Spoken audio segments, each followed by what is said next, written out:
കുട്ടി ആ എന്താ? നിങ്ങൾക്ക് എന്റെ ഫോണിന്റെ പാസ്വേഡ് അറിയോ? എനിക്കെങ്ങനെ നിങ്ങളുടെ ഫോണിന്റെ പാസ്വേഡ് അറിയാ? ശരി. അതെന്താച്ചാ ഞാൻ എന്റെ പാസ്വേഡ് മറന്നേ. അതിനിപ്പോ ഞാൻ എന്ത് ചെയ്യാനാ? ഇത് തന്റെ ഫോണല്ലേ? അപ്പൊ ഓർത്തു നോക്കിക്കൂടെ? ഞാനെങ്ങനെ ഓർക്കാനാ? ഇത് തന്റെ ഫോണല്ലേ? നിങ്ങൾക്ക് എങ്ങനെ അറിയത് എന്റെ ഫോണാണെന്ന്? തനിക്ക് വല്ല ഭ്രാന്തണ്ടാ? താനല്ലേ ഇപ്പൊ പറഞ്ഞത് തന്റെ ഫോണാന്ന്? എന്ത് പറ്റി? അവള് ഫോണിന്റെ പാസ്വേഡ് ചോദിക്കണു. എന്നാ പറഞ്ഞു കൊടുത്തൂടെ? ഓ, അതിനത് അവളുടെ ഫോണാ. അപ്പൊ നിങ്ങളുടെ ഫോണോ? അതെന്റെ പോക്കറ്റില്. അപ്പൊ അതിന്റെ പാസ്വേഡ് എന്താ? അതെന്തിനാ ഞാൻ നിങ്ങളോട് പറയണേ? എന്നോടല്ല, ആ കുട്ടിയോട് പറ. അവളോട് എന്തിനാ പറയണേ? കാരണം ഞാൻ പാസ്വേഡ് മറന്നില്ലേ. എന്നാ അടിക്ക്.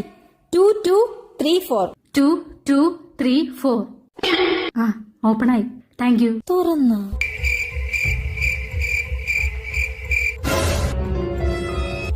അവളുടെ മോഡെന്താ ഇവിടെ?